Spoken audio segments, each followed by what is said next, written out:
Hello guys, welcome back to the Brook Boys Airsoft channel. My name is MonsterMan. And I'm Bobthicc. And today we're going to be doing a gear breakdown and going over all the things that we've been using over the years. Yeah, I mean, we've been playing Airsoft, really since middle school, 10 plus years. So, you know, we've been around the block. We've kind of seen what works for us, what doesn't work, what we like, what we don't like. And it's just kind of breakdown of all the gear that we've used for the last milsim, what we're going to use next year for the milsim when we go. And we'll start with our Rucks. You want to start with yours, MonsterMan? Yeah, so this is mine. I've been using it for about a year and a half now. This is the 511 Rush 72 2.0. It is a 55 liter backpack. And it's got quite a few pockets on it. On the front here, we do have a nice little carrying space for usually your helmet. And the space inside is pretty large. You can fit quite a lot of stuff in it. So this thing opens up nice and big so you can fit all your gear in there, and this is the rucksack I used in my last milsim, and I was able to fit literally everything in here that I needed for a full 40 hours. And what I got for my ruck, I got the Eberly stock. This one's the Fact Track. I got the I think the 1.0 version. I don't know if they make this one anymore. I saw there was a second version of this guy, but it has large pockets on the sides, so it's large enough where I could put my rifle. I put my water bottle on one side, and I put my primary on the other. It's nice to just kind of have it on my back with my ruck. That way I don't need a separate case or have it on my sling. I just have it on my back with everything. This one's super nice, similar to MonsterMan's, to where it can open entirely. It's just the cool thing about this one is that the Fact Track, you know, I could be in the upright position and the whole thing will open up and I can have access to all of my equipment, all that. For kind of shorter durations, I just carry like BBs, green gas, batteries and all that, but you know, this thing got me through the 40-hour milsim and you know, held everything that I needed. And in terms of clothing apparel we use the 511. Again, we like 511, but we got their multi-cam tops, and then same thing for the pants. MonsterMan's pretty much got the same thing that I use, 511. And so for the gloves, also 511. We are spending a lot of money with them. I'm using the High Abrasion 3.0s. These are really, really good. They are great for dry environments, which we live in a desert, so they work great. Yeah, they're, yeah. All right, moving on to our helmets and our helmet setups. So, for what I have for my helmet, I have the PTS M-Tech Flux. I got it from e-Vike. Majority of the helmet stuff I got from e-Vike, but I have the cover from Agilite for the Flux helmet, just multicam cover. And then that has the battery pack on the back of the helmet, just some patches, just for styling. I do have a mount in the front for GoPros that we run, any footage we take, or mounts for nods that MonsterMan has. In terms of ear protection, I do run, the brand is only EST. I got mine in green, just a flat green color, and I run a mic on the side of it, and that hooks into my push to talk on my plate carrier. These ones have Bluetooth and then noise canceling as well. I haven't had any issues with them. So that's my helmet setup. In terms of face protection and eyewear protection, MonsterMan and I, we both use Block Tactical. We love them. Only goggles I've ever used that do not fog up on me. They do not fog. You know, running them all you want, maybe you'll get a little bit, but then it dissipates and you're just not gonna have really any issues with fogging. I have the Lynx Block Tactical with orange lenses is what I use, and I have the full seal gasket that I use if a field needs full seal. In terms of protecting your teeth and your face, the rest of your face, we do use the NB Tactical. I believe this is the Fortis V2. It's the one for glasses, and then I also have ones for the full goggles type thing, and then just their balaclava mask from NB Tactical as well. That's everything I use. All right. So for mine, I have kind of just a generic bump helmet from e-bike. It is a much thicker plastic than some of the ones that younger people might use, or just cheaper helmets. The helmet cover that I have, it's a multicam cover that I got off of Amazon, and I do have a battery holder on the back as well. Although I do plan on upgrading to the Agilite one that Bobthicc has. I also have a couple little patches around it, and for my ear protection, I'm actually going with the Earmore M32Hs. So these ones did already come pre-attached to the arc rail mounts. That way you don't have to worry about like tearing apart your headset in order to connect them.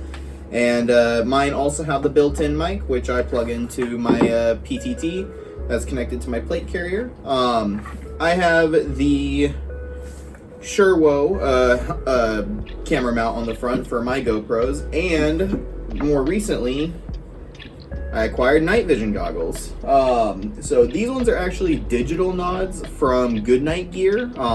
They are definitely a lot more affordable than analog ones. There's a couple of drawbacks, like a slight lag when you're playing, but it hasn't really hindered me much yet. And the footage that I've gotten off of these things is amazing. And so, also in terms of face protection and eye protection, I'm running pretty much the same thing that Bobthicc is. I'm also using the NB Tactical Fortis 2s, except I am using, at least today, the multicam balaclava. Bobthicc does have the same ones as me as well, but when we're running those night games, he likes to run the skulls. As for the eyewear, I'm also using blocks, but I'm not using the Lynx models. I'm actually using the Tactical Bolt models. They're a little bulkier. They still have that nice protective gasket on them, and like he was saying, I love these things. I've gone through like 4 different pairs of goggles before I finally found one that isn't fogging up on me all the time. Yes. A lot of using the anti-fog spray. Yes, I've gone through many different anti-fog products trying to prevent it. Thank you, Block. Sponsor. Sponsor us, please. Alright, so next we're going to talk about our plate carriers. So, my plate carrier here that I have is the Agilite K19 version 3. It's fairly new, and it's super awesome. Expensive, but awesome. So the K19 here has all of those cool things that we like the speed releases that allow you to take your stuff off and on pretty quick without having to do a bunch of adjustments. And pretty much every attachment that I have on this thing is also from Agilite. They make really high quality gear, and I am absolutely in love with their store. So I've got the 6-point hanger pouch here. I've got the micro map pack on the back, which also has a thing that's able to carry your helmet. And on the bottom here, I actually got this pack off of e-bike, and sorry for all the powder that's on it. That is from our cocaine. And sorry for all the powder that's on it. This is actually some stuff from the obstacles at SC Village, which is a new Airsoft venue we tried out recently for the Tactical League 2025.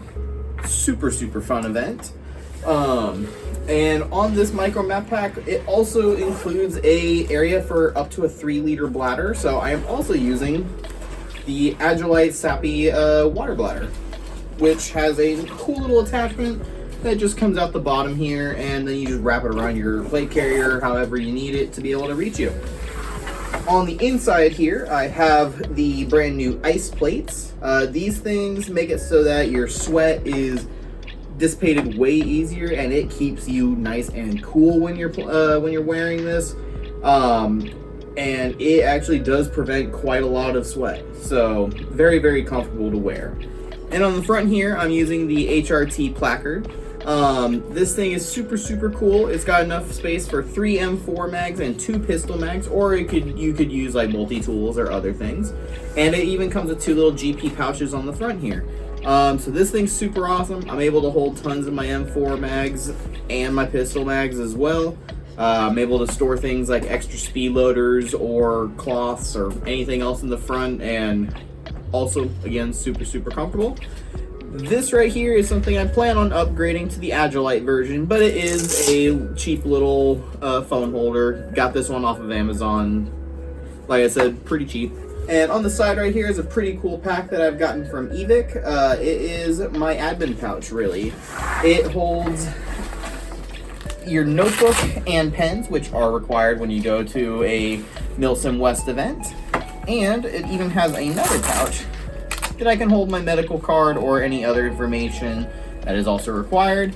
And on the inside, it does have this super awesome waterproof bag, which you can use to hold any kind of paperwork, maps, plans, anything like that that you may use during the event. And for the cummerbund, I am using the Warfighter cummerbund upgrade from Agilite, and again, super helpful. Adds a lot of extra space that I can use to hold all my attachments, such as my radio case and my grenade pouches. And just a quick thing on the grenade pouches, I have upgraded to an HRT grenade pouch. These ones HSGI grenade pouch. These ones that I had originally were from 511, but I did like ones that had a little bit more of an open top, which you can tell from when I cut one apart. And that's pretty much the gist of my my placards, or awesome. Plate carriers. So we'll move on over to Bobthicc. Yeah, love Agilite. I kind of have more of a mix. I went with the full multicam look, unlike MonsterMan with the Coyote Brown. I stuck to multicam. In terms of the plate carrier itself, I am using the Cry Precision, the JPC, the 2.0. Ordered that from Evic. And then on the internals, just like MonsterMan, I got the ice vents, the body armor vents for the ice plates. Came with a pack because ours didn't have any Velcro on the inside.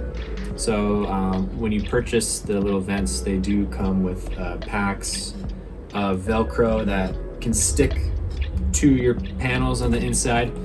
You just kind of let them sit overnight, and then they Velcro onto those.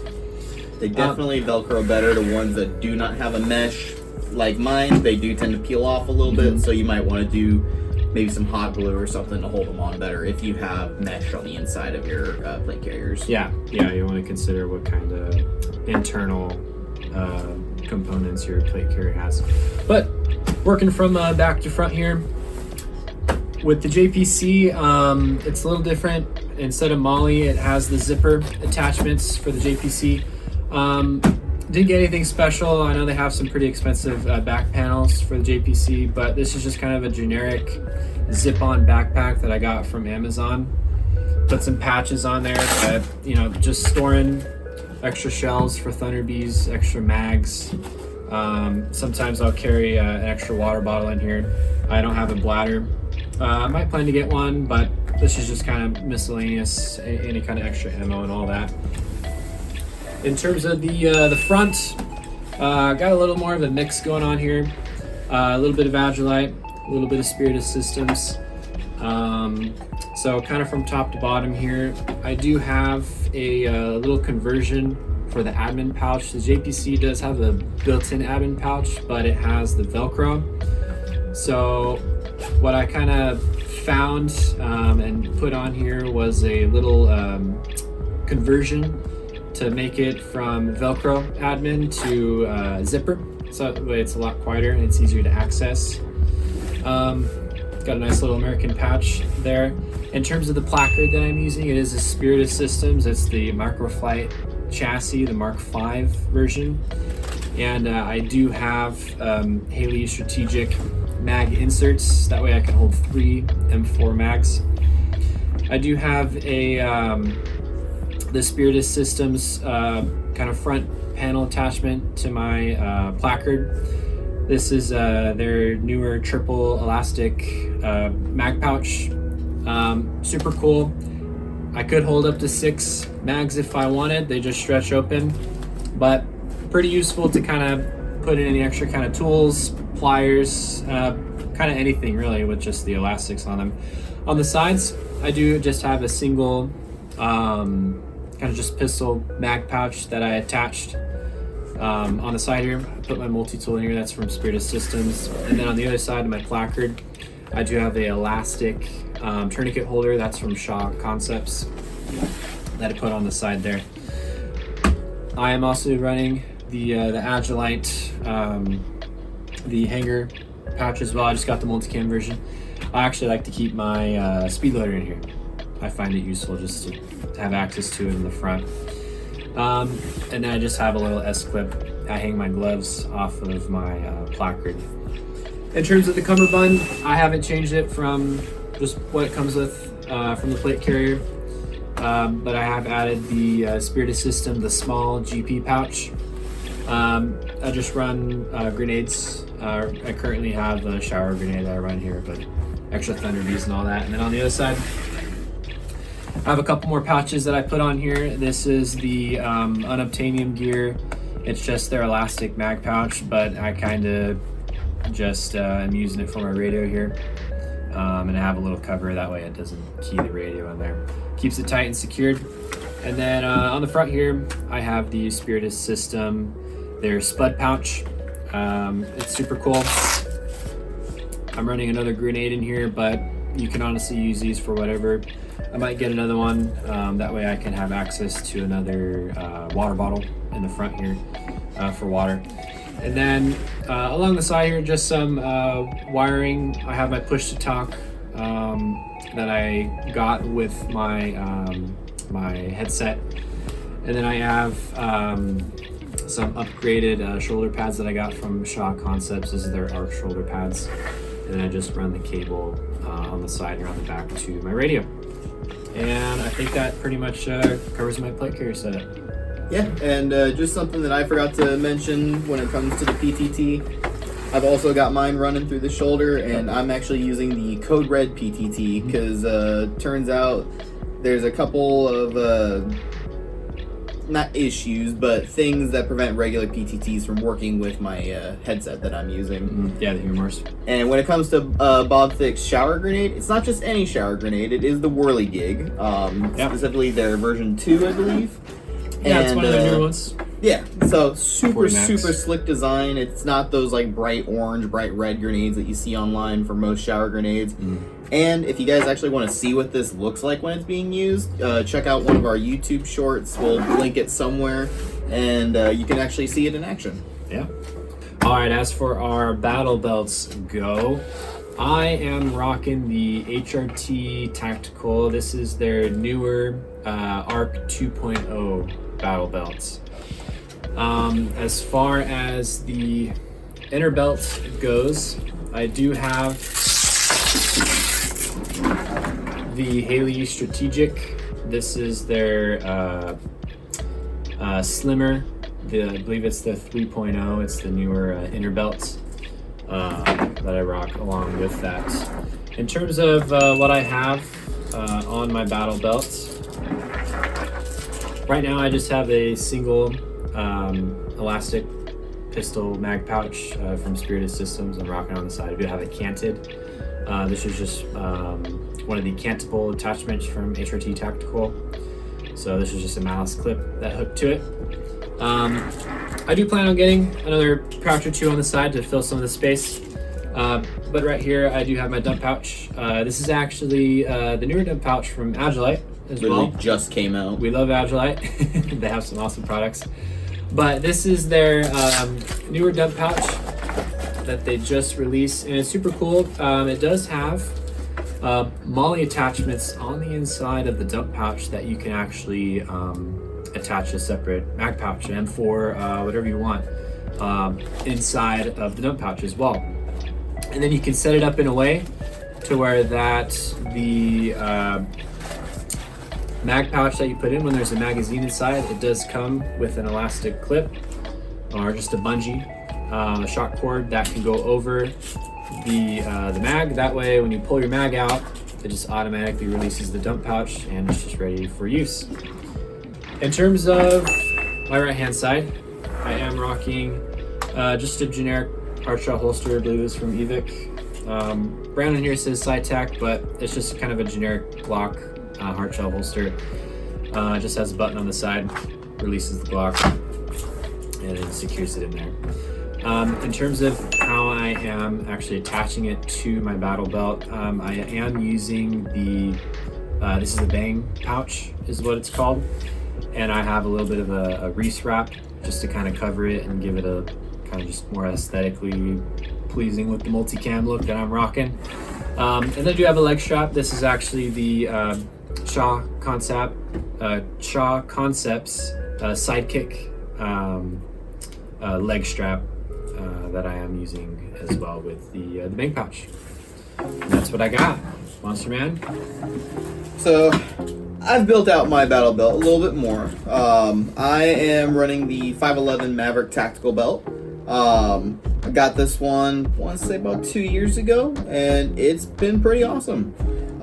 It is a very thick belt, so you can definitely support a lot of weight on it, and I do carry a lot of stuff on mine. So on the left hand side here, I am first running a high-speed gear single pistol mag pouch, which I am using for my high kappa mags. Just to the left of that, I'm running another 511 pouch. This one is the 511 dual M4 pouch, which, as you can see, I got 2 M4s in there. And it does have those built-in retention attachments, I guess, that make it so that your mags are really stuck in there. You don't really have to worry about your mags, flying out when you're running. Yes. On the back here, I actually have had this dump pouch for probably about 10 years now, and so I honestly don't remember which brand it is. Just a generic dump pouch. Literally just a generic one that I probably picked up from one of my friends that was getting rid of gear. And it is quite big. It can hold quite a few mags in it. I'm able to fit every single one of my M4 mags in it and extras. Lancer Tactical is Oh, there we go. It's a Lancer Tactical. So it's not going to break the bank, and it holds a lot of mags in it. And it attaches pretty sturdily. I mean, you got 3 Molly attachments there, and you got the Velcro to keep it all together. So it runs quite well. Then getting more towards the right hand side of the belt here, we've got a generic Evic med pouch. So this one's pretty cool. It did come with this little patch on it so that you know it's your med kit. And with this one, it does have the cool attachment where you can actually I got a big med pack thing in here right now, so it's kind of holding the zipper back. But you would be able to just rip this open to access your IFAK kit. And I do plan on getting a more official IFAK kit. Right now we're just running a generic bandage kit. But those might come in handy. I've fallen many times, so yeah. You can totally not see some of my biggest falls on our videos. Then moving just a little bit further to the right here, I do have a universal pistol holster running right now for my current pistol. This holster, I'm not too sure what the brand was on it. I probably went through 3 holsters before I found one that actually could fit this gun. From Evic though? Yes, from Evic. From Evic. Yeah. The original holsters that I was running were rated to fit all 2011 model pistols, but apparently this one's a slightly different one. I guess it's called a 2016 model, and so it wasn't really fitting a whole lot of the universal holsters. And some of them that were big enough were the clear ones, but I really wanted something to match the color scheme that I'm going with, which is the Coyote Brown. And finally, we actually have, I guess it's a bit of a rare piece now, but this is actually a Kydex grenade holster. So this one will actually fit your Thunder Bees that have the dumbbell shells on them, and they actually don't sell these anymore. This one set me back, I think, about $18, not even that, but they actually don't sell these anymore. The guy that made them, they just didn't decide to make them anymore. And finally, this may just look like a random little clip here, but it does fit this super cool new thing I just found at Evic. This is actually a BB holder. So for those of you that are out on long missions during your milsims, you may not have quick access to a speed loader, or you might not be able to get access to bags of BBs. This thing right here actually holds 3,000 BBs in it, and when it's not full, it's about that big. So it really doesn't take up a whole lot of space, and surprisingly enough, it's not actually that heavy. I mean, it's got a little bit of weight, but it didn't really feel like it was weighing my pants down or anything when I was wearing it. So super, super cool. So this is probably the part that everybody's the most curious about, our primaries and our secondaries. So before I go over my new kit, because for those of you that have seen our previous videos, you might know that this is not the gun I've been using. First off, we do have my backup pistol. I trust my new one a lot. It's been very, very good, but you know, always pays to keep an extra. And the Glock 45 is nice and compact, easy to stow away and hide wherever I need it, and serves as a good backup. So this is my newest pistol right here. It is serving as my main secondary replica now. This is the WeTech CQB Master. It is sold on eVic, so you can get it on there. Now, I have had a couple of upgrades done to it. I have changed out the slide and the compressor at the front, and I've also had the bucking and the hop-up unit also replaced on this. So this thing shoots at about a cool 330 to 340 FPS, which is a little bit higher than its stock FPS. So this thing is awesome, and it does take your standard high kappa mags, and typically I bring about 4 of those mags into battle. I may not use them all the time during regular game days, but during the milsims, you're running out of a lot of ammo, so you do eventually have to switch over to those sidearms, and this one is awesome for it. And it does have the threads on the front, which I do equip a tracer unit on mine. Or actually, do you want to talk about your pistol? Yeah, sure. As far as my secondary goes, this is actually new to my gear. For the longest time, I just rocked primary. I was just a primary guy, but I finally, with my battle belt, got a holster and got this secondary. This is just the new Glock 17 Gen 5. This is the MOS version, so it's just a bit newer in the Airsoft world. Just standard Glock mag. Literally haven't touched it yet. Have yet to do a game with it, but super excited to. Yep, that's all I got for my secondary. So for the primaries, like I said before, you guys probably, if you've seen our videos before, noticed that this isn't the same gun I've been using in most of our videos. So this is actually the one I've been using. This is an umbrella core M4 style rifle with the M-lock and a 15-inch barrel on it. It is a full metal gun, so this is a pretty hefty gun. I'd say it's probably a good 6 or 7 pounds, which doesn't sound like a whole lot, but when you're running in full kit and gear with this, and you've got that long barrel on there, it does tend to get a little bit heavy, and it's a little harder to move through CQB fields.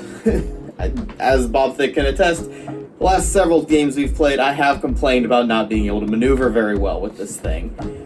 Now, this isn't to say it's not a great gun. I still love this thing, and when I got all the upgrades done on it, it was shooting at about 390 FPS, so it's still a very good gun. Very good brand, and it's probably the first M4 replica I've gotten that I haven't had a failure on. So, I have really bad luck, and this thing has been great. But now we're going to go on to the new one. So this one I quite literally acquired maybe 4 days ago. This is the EMG Strike Industries licensed weapon, and this thing is a beast. Already much slimmer handle. It's actually using what I just found out is called a slim motor. They're a lot smaller than your typical ones. As you can see on Bobthicc's handle here, his handle is probably about twice the width of mine. With this one, it is rocking the 11-inch barrel on it, so all that weight's a little bit more concentrated to the center, so it's a lot easier for me to maneuver and aim with. I have switched over all my attachments from the previous M4, so I am rocking the red dot with a mesh cover. These things are dirt cheap to get, and they protect your lenses so well. As Bobthicc can also attest to, I've had to replace 2 of these mesh lenses before because they did their job and protected my actual glass. They took multiple BBs, and even after taking those, the mesh was only bent, not broken. So highly recommend getting a scope or a red dot that has those threads so that you can add these. They'll save your lenses and they'll save you money. And on the back here, I'm actually running a 3x magnifier. And with this one, it is cool because you can actually fold it down out of the way so that if you want to aim just through your red dot, you can. But if you do need that extra magnification, all you have to do is push it forward and it folds back over. And that way, because it's behind the red dot, you don't need to have a separate safety protector for it.